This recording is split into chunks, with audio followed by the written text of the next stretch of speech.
All right, and welcome everyone to our very first episode of this show. We actually don't have a name for it, I just realized. And so we're going to have to come up with some kind of name for this series, this show that we're going to be doing. But this Probably we call him father and son. How about father and that? son, or maybe the Uli and Uli show. But just by way of introduction, so my name is Ulysses.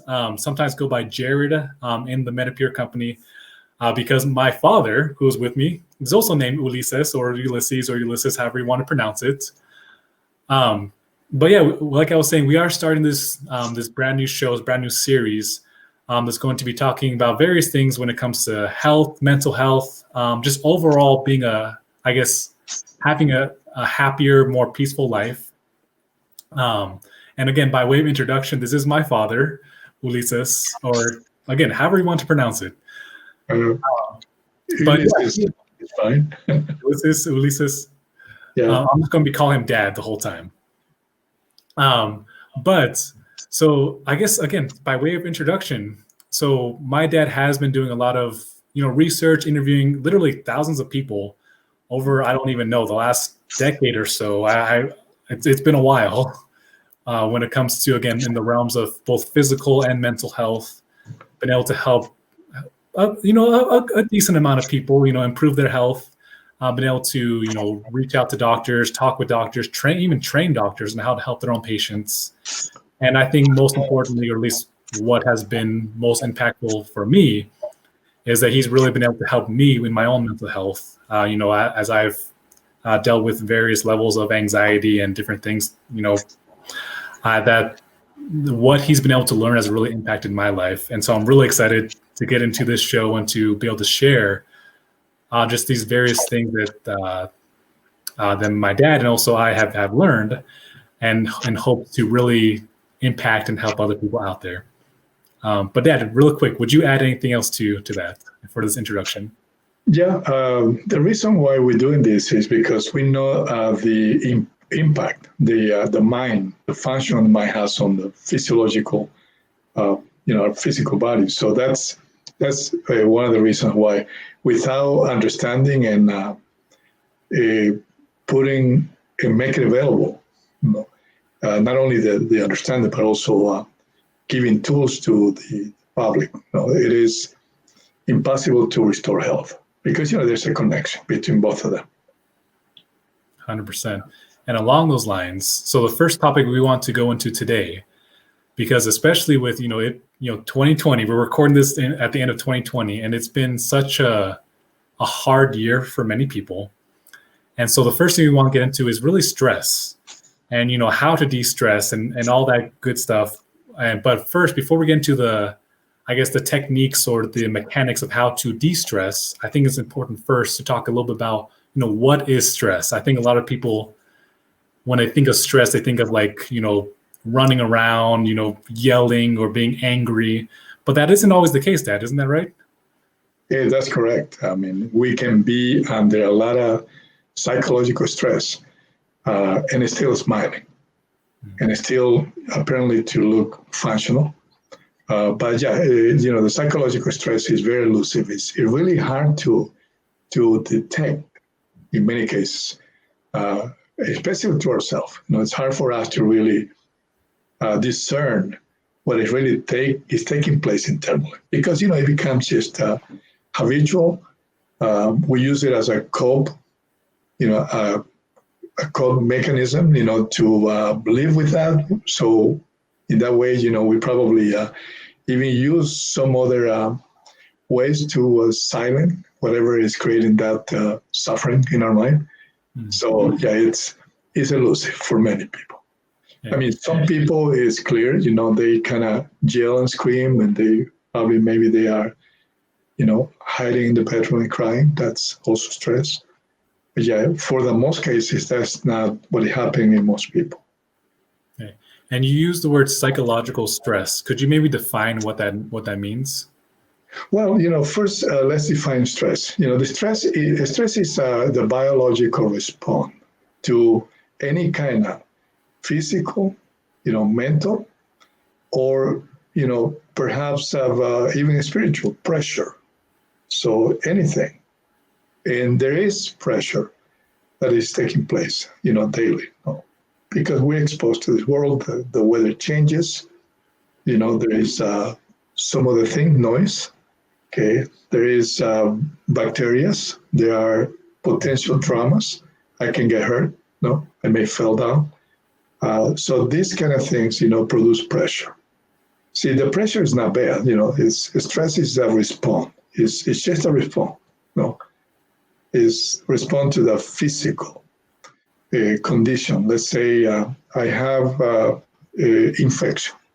So there's going to be physical stress, and that's good because, there's going to be some biological changes that is going to help the body to go back to safe and normal and healing. So the stress that is produced by the infection, because of the presence of that foreign, bacteria inside the body, it produces a response. The response is good. It comes with fever. There's some other symptoms that may happen, inflammation. Could it be also a lower amount of energy, which is good because, that's actually what is going to help in me not to want to go and play football if I have an infection or go and work.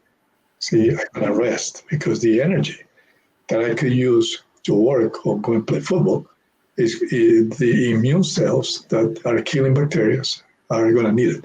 So that's a good thing. So stress is physiological stress. It is an amazing thing. I mean, of course, there are chemicals like adrenaline, cortisol, which is stress hormones that are going to circulate through the bloodstream, and it's going to make some changes that it suppress, hungry. So I'm not going to be hungry if I have an infection. Lose the appetite because, it takes energy to digest. So the body is saying, no, we need that energy, to really kill these bad boys that have come inside. So that's what physiological stress is. Now, there's also pressure that comes along our way because we live in a world with a lot of people like me who are imperfect. So we make mistakes. So we have expectations. And of course, these expectations, when they're not meeting the events of the day, it will put pressure. So the pressure is initiate the production of these stress hormones, which is not bad, no? And then I'm going to feel an emotion, maybe pain. This time is not a physical pain for the bacteria, an infection or the cut or the burning. This time is emotional pain. And the emotional pain, it does the same thing that it does my physical pain when I get a cut. No, it's, pay attention to that. Take some action. Clean the wound. Don't move your leg. Okay, that is the action. No, let the healing. So, real quick, because I think you said something really, really important that we, in society in general, we don't maybe understand or maybe haven't comprehended yet. You said when we have emotional pain, that's the way of that's a form of your body telling you, hey, you need to stop something, you need to change something. That's correct. Okay, so very similar to like if I bonk my leg against the table, that's my way of my body saying, hey, don't do that again. Yeah, and learn from. And when you're learning, you never again put your hands on the hot stop, no? Or you watch closer when you're close to the table. You're not running. No, it's just like a way how you learn your experiences through these experiences. So in the emotional pain, it's also there are chemicals involved. I mean, you feel sad, you feel angry, maybe you feel upset, maybe you feel resented, and this is the manifestation of the presence of those chemicals. And it's very important because we are not going to take any action unless there's something that is a little stronger. No. And this is just a call of attention. The attention is there's something you have to take care of. I mean, let's say you're there and you make a mistake. And I don't like it because I have some expectations, okay? And of course, there's going to be, I see it, I have the experience, I'm going to feel whatever I can feel, sadness, depends, maybe angry, maybe I feel like, a little bit excited. So that's the work of these chemicals.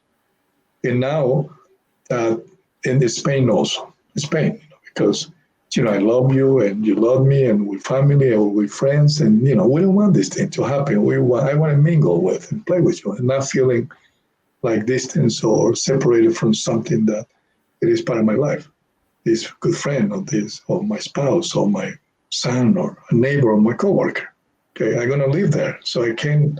So, so now our brain, which is a physical part, is an organ. It activates these chemicals, so we can take action, and I can perhaps go to you and say, look, I don't like your haircut.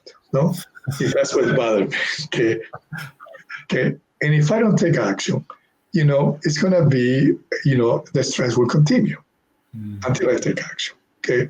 Or maybe I don't need to take any action. Maybe the action I need to take is accept that is the haircut you like. And I have to compromise myself to accept that. And it's fine. Okay. And this is the trouble that there is, when this, emotional pain comes, I mean, we're so confused. Really, it's just so much confusion. There's a lot of talks in the brain. We start talking to ourselves. Oh, why he doesn't change his haircut? Foolish things. Oh, if it could be this way, and then we cannot even sleep. Mm-hmm. Yeah, and about little or big things instead of taking the action. As I say, that could be don't do anything and just accept it because I cannot control anything. And if my son loves the haircut, it's fine with me. And this accepting, the accepting of this is not only intellectual. I really have to make a commitment. That's okay. That's okay that I can still love you. I still can play with you with a haircut or whatever. That sure or and we make our life so miserable, suffering by not acting. Okay, so now what will happen is the information is there, and my mind it will wake me up in the middle of the night with this recording thing that is keep coming to me, which by the way, I put that myself. Or somebody kind of introduce that information that we only comb this way, or we only use red shirt, they look better, or maybe these type of glasses, which is their ideas, not only they are created by a society. I mean, some ideas are good. Some maybe they were good 50 years ago. They're not good anymore today. But we still kind of are entrenched to those ideas. And then now we suffer and we don't do anything. So, we wake up in the middle of the night with a voice saying, you still haven't talked to your son about the haircut. And then we start having that conversation. Very foolish, that's what is psychological stress. Okay. It is a continuous voice that comes to our mind about something that we haven't resolved, and also continual chemicals of emotion that are really present. And of course, as I say, it's a problem. It's a problem for our mental health. It's a problem for our physical health, because these chemicals of stress is supposed to be in our body only when there's danger. Only when we're gonna cross the street, no. So we hear the voice, looking to see if you are on the red light. The cars are on the red light, so you can cross. That's good. And then also it's good when I'm in the jungle, no, or I'm driving and a car is coming in front of me. So this mechanism of stress is gonna help me. It's also good when a new experience comes. Something unexpected, doesn't mean that the other person necessarily is doing anything bad. It's just that maybe it's learning, and I can learn too, and maybe let emerge some of the wrong conception that I have created for myself, and it's maybe time to change because I witnessed an event that is probably been created by somebody by mistake. I could probably grow together with the other person. And that's what we can do. But most people don't really know how to handle this. And that's a big problem. It's really a pandemic. It's even worse than this COVID. because it creates metabolic problems, hormonal issues, immune problems. It affects our mental state, and function, affects our sleeping patterns, affects our relationships, and we can't really enjoy and be happy, And in some cases, it makes us addicted to maybe some people pornography, some people, the internet all day long. Some people is drugs, alcohol, cigarettes, maybe eating sweets, and that's just an escape we're trying to do that it doesn't work. So let's stay on that for a sec. So when people are, let's say, they start getting into drinking, they start getting into pornography, they start getting into shopping, whatever it might be, but they start having these addictions. It's more a way to. Are people more likely going to do that to try and escape the emotional pain? Is that what's going on? Yeah, I mean, it's the pain that comes with an experience. It's not really bad. As we discussed, it helps. The problem is the suffering created by repeating the scene in our mind. Thinking, and we start really introducing thoughts that are not really of value. They're not going to do to improve our relationship. No, so we become confused. So we don't discern what it matters the most. In the example, what it matters the most, your haircut or a relationship. See, we don't see anymore. So it's like if I start creating an enemy out of somebody that I love. So, and once when I get to the point, I may label you, okay, which the brain does it. It's just a function to be sure that you recognize, the black table against the brown table, okay, and distinguish.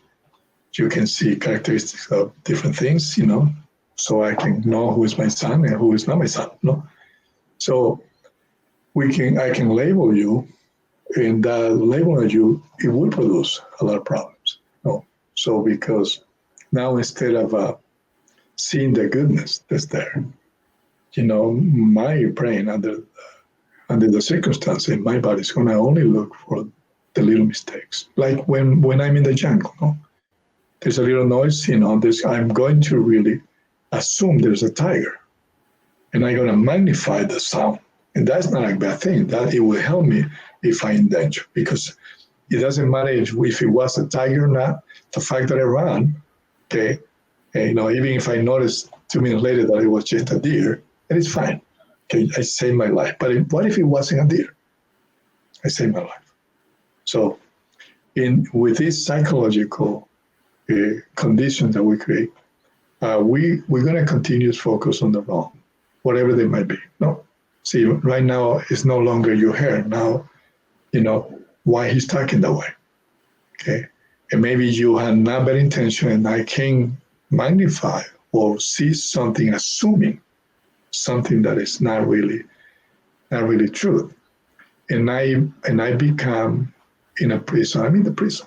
I'm really depending on all these thoughts and information that are not true from the past, that I maybe assume in the past, maybe I interpret in the past, and also the collective, untruth that come from the society we live in. Okay, so I have no control of my life anymore, and that's what the problem is. So then, just kind of summarize a little bit. So psychological stress, in and of itself, is not necessarily a bad thing. It happens. Stress happens. We get squeezed by life, so to speak. But the main issue is that most of us, we start dwelling. We start thinking about, let's take 2020. A lot of people, they start dwelling on maybe an election.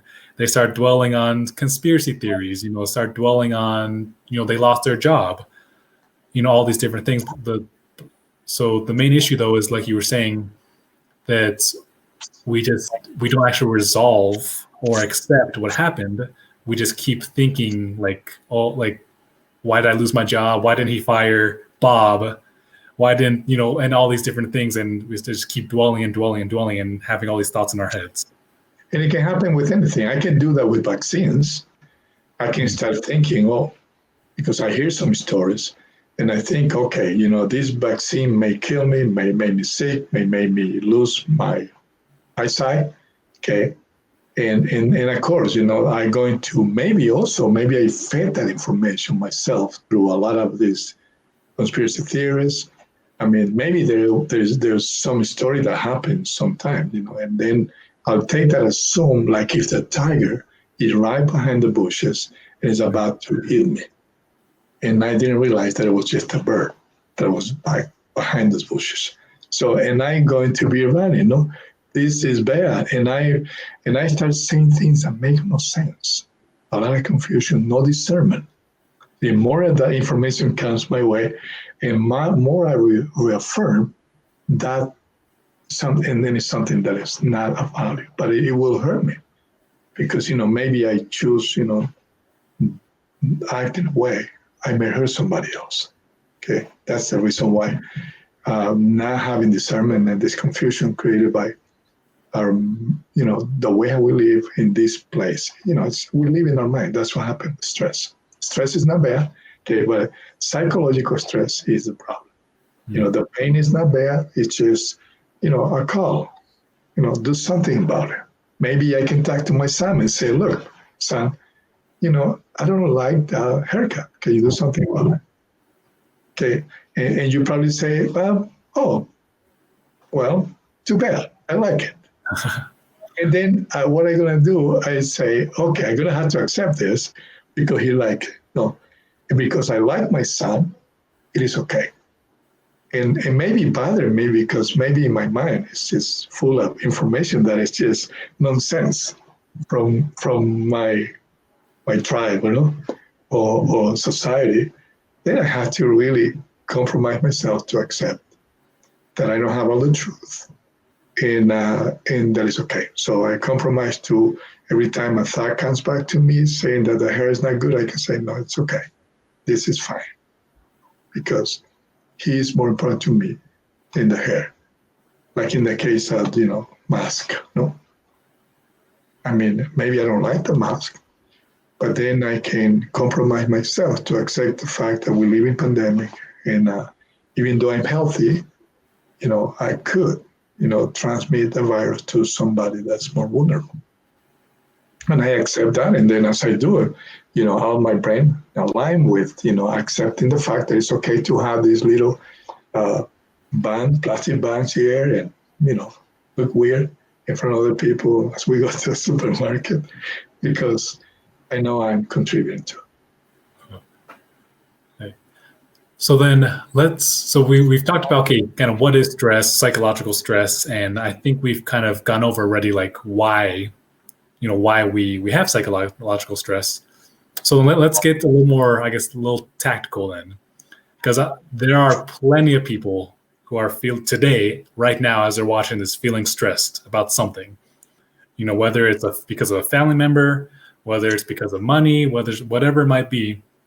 And so what are some things that people can do to then de-stress, to help to resolve that psychological stress? And you mentioned something.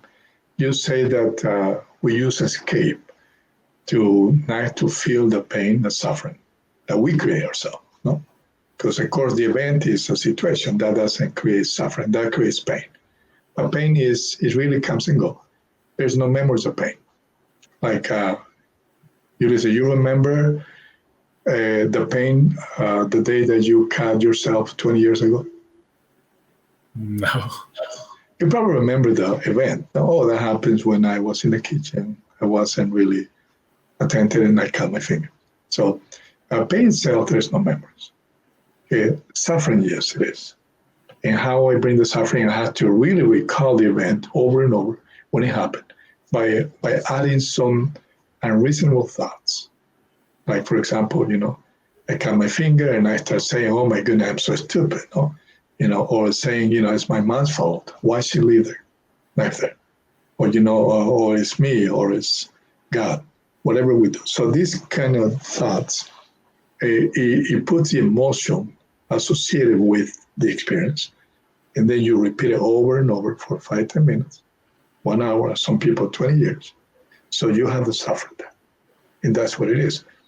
So, I mean, of course, people don't like suffering. So we do things escaping. Some people do drugs and do, alcohol or cigarettes. I mean, that is temporary escape. It just doesn't work. Okay, it just don't work.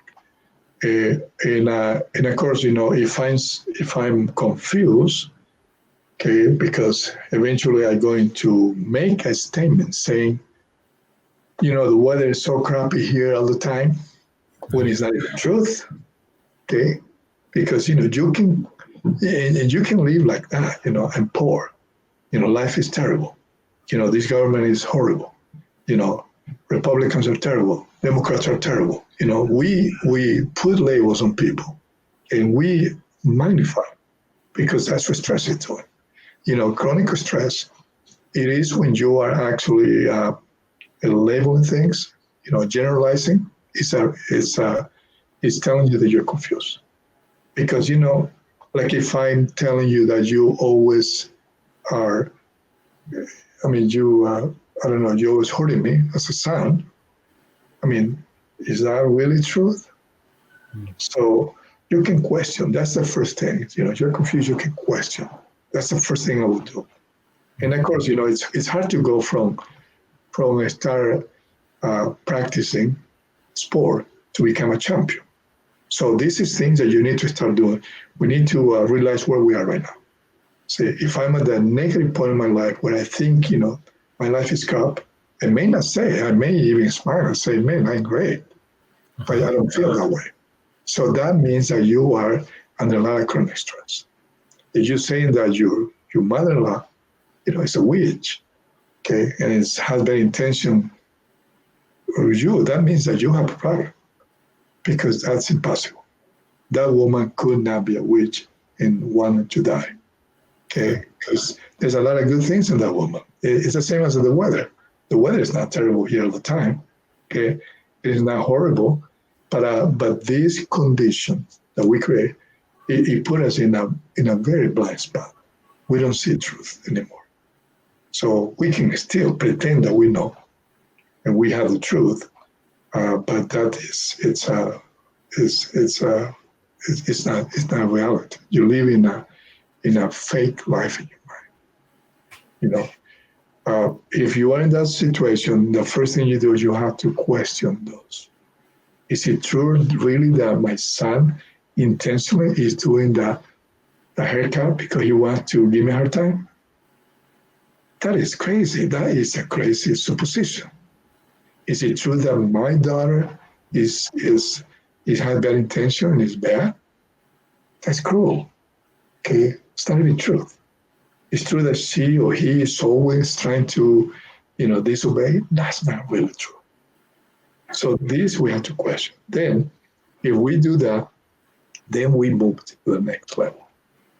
The next level is now, do something about it. If you are suffering and you've gotten to the point, you can do things like maybe go and do exercise. That's a good way to silence a mind that's not functioning correctly, because you don't have control over your mind. That's what you've done. You have let those memories of the past to run your life. And even you might end up even having conversations. These dialogues that we do, that's another crazy thing. Talking to my mind, okay? When my mind is just nothing but recording information in chemicals, electrochemicals and waves and electricity, and me talking to my mind. That's a sign that you are having a problem, okay? But anyway, still you can notice. And if you notice that happens, and normally that happens when your level of consciousness goes a little higher, you say, okay, I'm going to do something. And I would recommend, maybe do exercise. That helps to silence your mind. So the suffering stops, okay? It won't stop forever. It's going to stop for the 30 minutes that you exercise, and maybe extend it to another 10, 15 minutes, okay? Another thing, maybe entertain yourself. Look at something funny, laugh. That's good. If you're married, you have intimacy. That's good. Your mind silent. Maybe read a book. Maybe go and give some service to somebody else. That helps. That's also the healthy way to silence the mind. It won't solve the problem, but it's a good start. Okay. And of course, you got the benefits of the exercise for your body and your mind, and stuff happening good. If you read, then it's going to be the benefit for your brain. If you entertain yourself, you're going to laugh, and chemicals, like oxytocin will be produced. If you have intimacy with your spouse, then you feel like great, serotonin, dopamine. If you plan to do something in your life, a goal too, it helps you. You just produce dopamine. If you go and play with your friends, if you visit a friend, you talk to a friend, that's a good way to silence the mind. Okay, but it won't solve completely the problem. Now, I think a lot of people, just to make a quick comment, I think a lot of people do, when they are stressed, they do try thinking, okay, yeah, let me go watch a movie, let me read a book. But to your point, that only is more of a it only stops it temporarily. It doesn't necessarily solve the problem. And all those things are good. I mean, please do it. Don't stop doing. The only thing you have to be aware is what is you doing. I mean, if I'm having intimacy, that's good, and I know that it's just because it's just like the gift given by life and God, so I can enjoy, the piece of cake, as I'm eating a piece of chocolate cake, or enjoying a good friend, or this conversation, or listening to this conversation, or reading a book. It's a plus we have, and we have to take advantage and be grateful about it. Okay, but I cannot rely on that, and because if I rely on that, I'm gonna be shocked to know that after intimacy, 30 minutes later, you might be raising your voice, or feeling sad again, or feeling moody. Okay, and that's not the ultimate solution, and that's good. Good step up. Okay. The next thing is to be sure that you know how to control your mind, and that's something. But this is some ways to de-stress that we just discussed. You can meditate. Meditate is also good. You can reflect. You pray too. Pray is very good too, because it's silent your mind. You're kind of talking to God, and or whoever you want to talk to. But that time alone, quietly, it's a good thing. And of course, you need training, but that's not going to solve the problem. No, because whatever it is that you have placed in your mind that are creating this reaction in front of things that you think that they're not working well, okay, it's not a complete solution. Plus, you don't know what will happen, even if your life goes well in every area. Your wife loves you, your kids obey, business are running good, you're healthy, and the neighborhood is wonderful, the government is doing the right things. So still something might go wrong because, life is uncertain. Tomorrow is a crisis, and another kid born sick, maybe your grandkid, maybe a neighbor is sick, maybe your good friend commits suicide, maybe there is an accident, maybe you lose your job. So maybe you've been diagnosed with diabetes or cancer. So these new events could trigger, some of these things that might put you in a prison again. And let me tell you what happens. If you're not prepared, you may not feel to do exercise anymore. You may not feel to eat. You may not feel to laugh and enjoy life. So it's better to be prepared, before the war, like a soldier. We prepare ourselves and we we need to understand really what's taking place. In the next episodes, we're going to speak a little bit more about this in the mind and how to do this in an effective way. Yeah, fantastic. Yeah, because I was just thinking, I think we need to wrap up soon. But yeah, there's just so much when it comes to,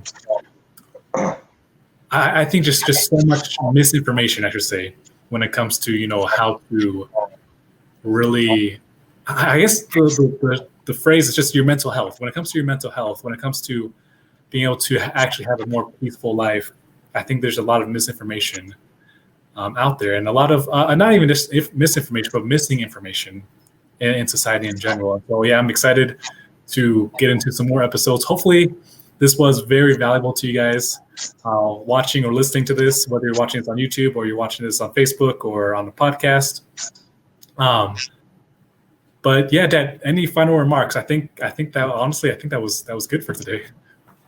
Yeah, there is so many things I have learned through a number of doctors that have facilitated all the research and all the wonderful people. That, hello, all the wonderful people that have been given me the opportunity to really journey with them and to understand this that we want to put to you. So throughout this episode, we're going to teach you about emotions and what they mean, how to handle crisis, how to handle betrayal, okay, and also, how to really deal and manage your life and especially your mind. Okay. Sounds great. All right, Dad. Well, I think we'll wrap it up there. And guys, if you guys have any question, feel free to leave a comment. If you're seeing this on YouTube, on Facebook, message us on Facebook if you're on Facebook, or just shoot us some kind of message somewhere.